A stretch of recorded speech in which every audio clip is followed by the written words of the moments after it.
নমস্কার বন্ধুরা, সুপ্রভাত। কেমন আছো তোমরা সবাই? আশা করছি তোমরা সবাই খুব ভালো আছো আর আমিও খুব ভালো আছি। আমি সোমা আর আমার ছোট্ট একটি চ্যানেল শখের পরিবারের নতুন একটি ভিডিওতে তোমাদের সকল বন্ধুকে অনেক অনেক স্বাগত আর অনেক অনেক ভালোবাসা জানিয়ে আজকের নতুন একটি ভিডিও আমি শুরু করছি। আজকের বারটি হলো বুধবার আর ঘড়ির কাঁটায় সময় এখন সকাল 8টা। আমি রোজকার দিনের মতো আজকেও ঘুম থেকে ওই 7টা নাগাদ উঠে পড়েছিলাম। উঠে কিন্তু বাসি কাজকর্ম আমার সমস্তটাই কমপ্লিট, এমনকি স্নানটাও কিন্তু আমি করে চলে এসেছি।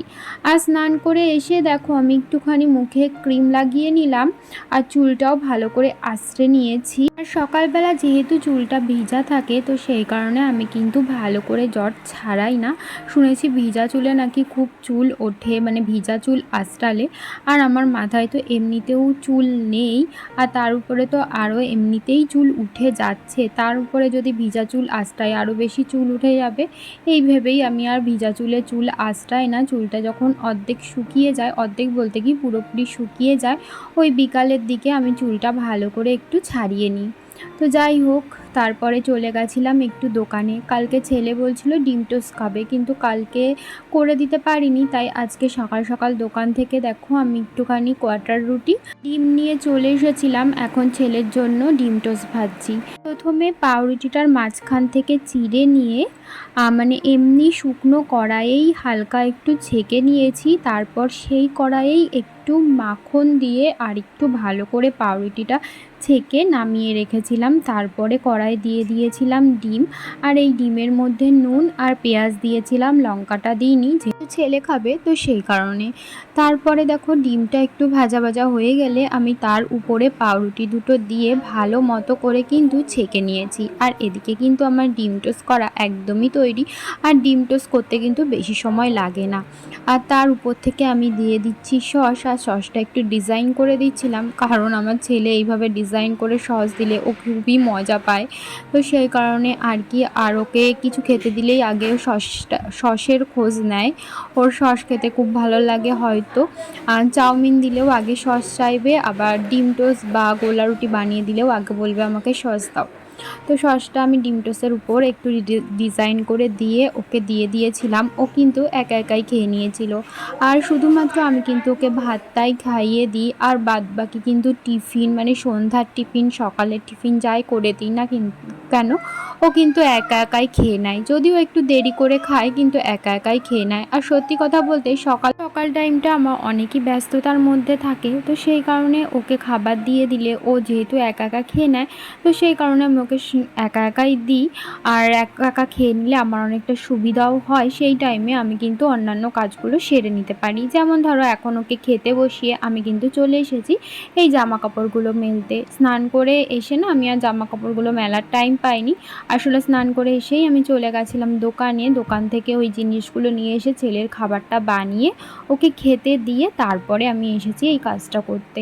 আসলে ছেলে অনেকক্ষণ আগেই ঘুম থেকে উঠেছিল, আর তোমাদেরকে তো বলেইছি ও এখন অনেক সকালে, মানে আমি যখনই উঠি ওর পাশ থেকে মোটামুটি আমি উঠে গেলেই ও ঘুম থেকে উঠে পড়ে।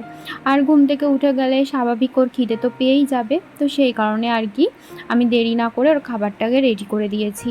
তো তারপরে আমি জামা কাপড়গুলো মেলে চলে এসেছি সোজা ঠাকুর ঘরে। আর ঠাকুর ঘরে এসে ঠাকুরটা আজকে জাগানো হয়েছিল না, তাই সবার প্রথমে কিন্তু আমি ঠাকুরটা জাগিয়ে বাসন কোসন, মানে ঠাকুরের বাসন নিয়ে চলে গেছিলাম নিচে। নিচ থেকে ঠাকুরের বাসন মেজে ফুল তুলে চলে এসেছি আবারও ঠাকুর ঘরে। আর আমি কিন্তু মাঝে মাঝে গিয়েই দেখে আসছিলাম যে ও খাবারটা ঠিকমতো খাচ্ছে কি না। তো যাই হোক, তারপরে দেখো আমি ঠাকুর ঘরে এসে ঠাকুর ঘরটা কিন্তু ভালো করে মুছে নিচ্ছিলাম। ঠাকুর ঘরটা অর্ধেকটা মুছে আমি চলে এসেছি তুলসী তলায়। এখন তুলসী তলাটাও কিন্তু ভালো করে মুছে নিচ্ছি। রোজ দিন কিন্তু আমি তুলসী তলাটা এইভাবেই মুছি, কিন্তু রোজ দিন তোমাদের সাথে আর শেয়ার করা সম্ভব হয় না। রোজ দিন তো একই একঘেয়েমি ভিডিও দেখতে তোমাদেরও ভালো লাগবে না, তো সেই কারণে আমি চেষ্টা করি যতটা এদিক ওদিক করে ভিডিও তোমাদের সাথে শেয়ার করা যায়। আমার রোজ দিন বলতে পারো ওই ডেলি বোরিং একই রুটিন, মানে একই কাজকর্ম থাকে, তাই না? প্রত্যেক দিন আমার একটাই টেনশন থাকে যে কালকে সকালে উঠে তোমাদের সাথে কি ভিডিও আমি শেয়ার করব।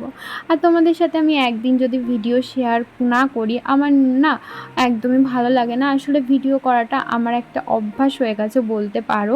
আমি না কেমন একটা লাগে, মন খারাপ যে আজকে ভিডিও ছাড়তে পারলাম না, এরকমটা মনে হয়। তো যাই হোক, আমি কিন্তু সমস্ত কাজকর্ম সেরে এদিকে ঠাকুরের সমস্ত কিছু গুছিয়ে এখন কিন্তু ঠাকুরটা আরতি করে নিচ্ছি। আর এই কয়দিন না দেখতে পাচ্ছি 4-5 দিন ধরে আমাদের গাছে একদমই বেশি একটা ফুল ফুটছে না। আর আকন্দ ফুল গাছে তো একদমই ফুল ফুটছে না, একটা কুঁড়িও নেই আকন্দ ফুল গাছে। তোমরা একটু জানিও তো যে এই সময়টায় কি আকন্দ ফুল মানে ফোটে না নাকি, আমি তো কিছুই বুঝতে পারছি না। গাছে আমি অনেক খুঁজেছি, একটা কুঁড়িও দেখতে পাচ্ছি না। আর জবা ফুল গাছে ওই 2-3টে করে ফুটছে, টগর ফুল গাছেও ফুল ফোটা কমে গেছে। আর যে কোনো মানে সব কটা ফুল গাছেই ফুল ফোটা কমে গেছে, জানি না কেন হঠাৎ করে। তো যাই হোক, ওদিকে আমি পুজো করে এখন চলে এসেছি নিচে। রান্নাঘরের কিছু কাজ ছিল, সেই কাজগুলো সমস্তটা সেরে আমি এখন নিচে আসলাম। নিচে এসে এখন জামা কাপড়গুলো ভাঁজ করে নিচ্ছি। এগুলো হচ্ছে কালকের জামা কাপড়। কালকে তো আমি ছেলেকে নিয়ে বিকালবেলা ডাক্তারের কাছে গেছিলাম, তোমরা দেখেইছিলে। আর ডাক্তারের কাছ থেকে বাড়ি এসে মানে সংসারের মানে পুজো দেওয়া, তারপর রান্না করা, ছেলেকে খাওয়ানো, এই করতে করতে অনেকটাই রাত হয়ে গেছিলো। আর তখন আমার এই জামা কাপড় আর একদমই ভাঁজ করতে ইচ্ছা করছিল না। আমি কিন্তু খেয়ে দিয়ে শুয়ে পড়েছিলাম। তো সেই কারণে এই জামা কাপড়গুলো কিন্তু আজকে সকালবেলায় আমি নিয়ে বসেছি ভাঁজ করবার জন্য। আর ওদিকে ছেলেকে বসিয়ে দিয়েছি পড়াতে, ওদিকে পড়ছে আর আমি এদিকে জামা কাপড়গুলো ভাঁজ করছি। মানে আমি ওর খাতায় লেখা দিয়ে দিয়েছিলাম, ও লিখছিল আর আমি জামা কাপড়গুলো ভাঁজ করছিলাম আর দেখছিলাম ও ঠিকঠাক লিখছে কি না। আর এখানে অনেকই জামা কাপড় ছিল, কালকে যেহেতু বিছানার চাদর, বালিশের ওয়্যার এগুলো সমস্তটা কেচে দিয়েছিলাম, তো সেই কারণে আর কি একটু বেশিই ছিল। তো অনেকক্ষণই সময় লেগে গেছিলো এই জামা কাপড়গুলো ভাঁজ করতে। আর আমাদের ঘরটা না একটু অন্ধকার, আর আজকে না আমি ভিডিও বানানোর সময় জানি না কেন লাইট জ্বালাতে ভুলে গেছিলাম হয়তো, তো সেই কারণে একটু অন্ধকার অন্ধকার লাগছে।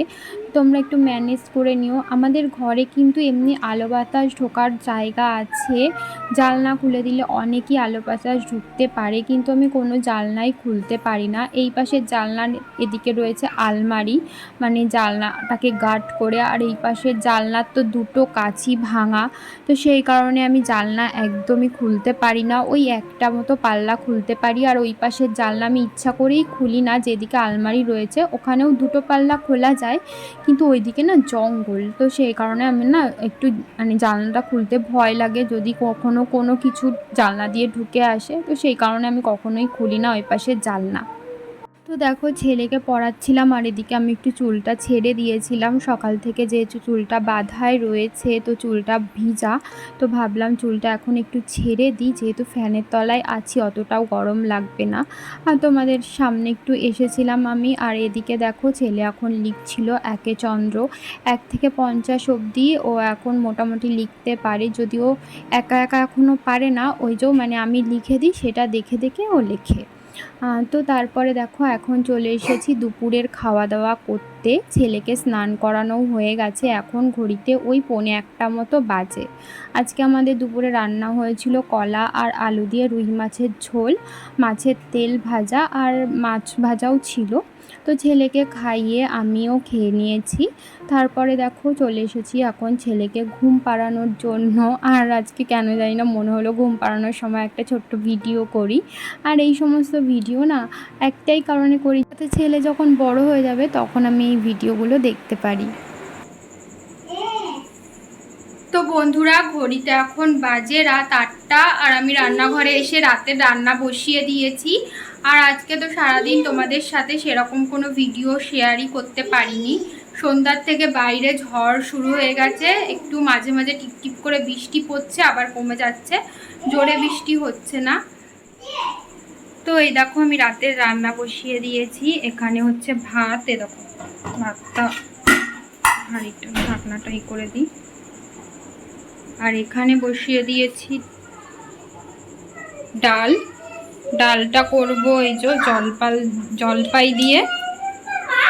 কি হয়েছে? হ্যাঁ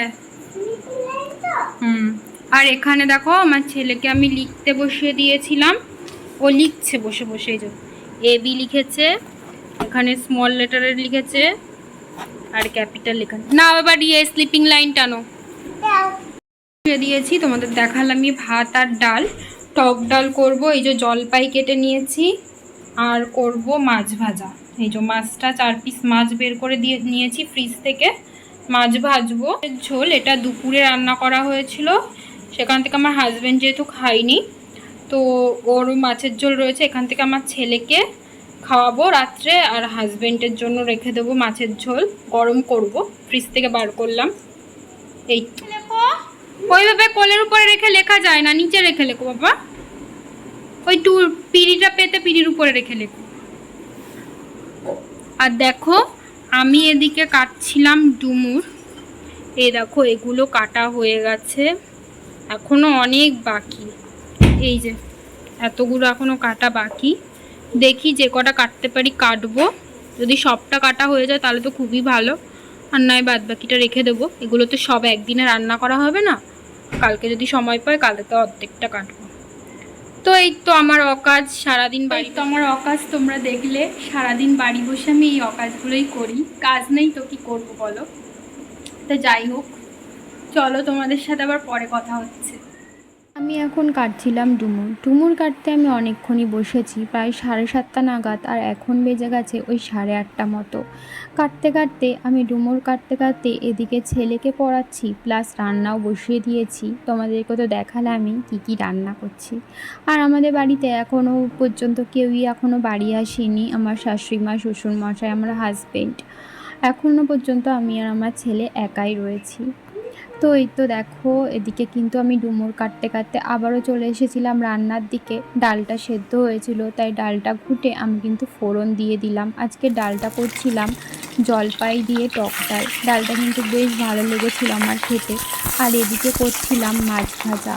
আজকে রাত্রে এটাই আমাদের মেনু, মানে টক ডাল আর মাছ ভাজা। আর হাজব্যান্ডের জন্য তো দুপুরের মাছের তরকারি আছেই, আর ছেলেকেও ওই মাছের তরকারি দিয়েই ভাত খাইয়ে দিয়েছিলাম।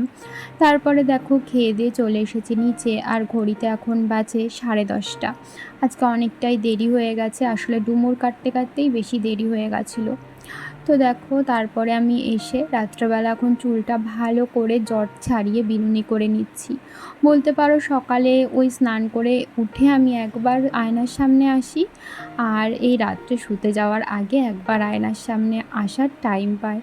আর আমার মাঝে মাঝে মনে হয় আগে, মানে বিয়ের আগের কথা, আমি মানে কত বাজছে দিনের বার আয়নার সামনে আসতাম আর চুল আঁচড়াতাম। সেই সব দিনের কথা মনে পড়লে না আমার এখন অবাক লাগে। একটু আগেই আমি যখন রান্না করছিলাম তোমাদের সাথে কথা বলছিলাম, দেখতেই পেয়েছিলাম আমার চুলের অবস্থা একদম পাগলির মতো লাগছিল। এখন ঘড়িতে বেজে গেছে 11:15, অনেকটাই রাত হয়ে গেছে, এখন শোবো। আর শোয়ার আগে বিছানা করে নিয়েছি, এই দেখো। তাহলে চলো বন্ধুরা, আজকের মতো ভিডিওটা এই পর্যন্তই রাখছি। তোমাদের সাথে আবারও দেখা হবে পরবর্তী ভিডিওতে। ততক্ষণের জন্য তোমরা ভালো থেকো, আর আমার এই ছোট্ট চ্যানেলটির পাশে থেকে আমাকে সাপোর্ট করো। তাহলে আজকের মতো এখানেই টাটা, শুভরাত্রি। দেখো গুড নাইট বলে দাও।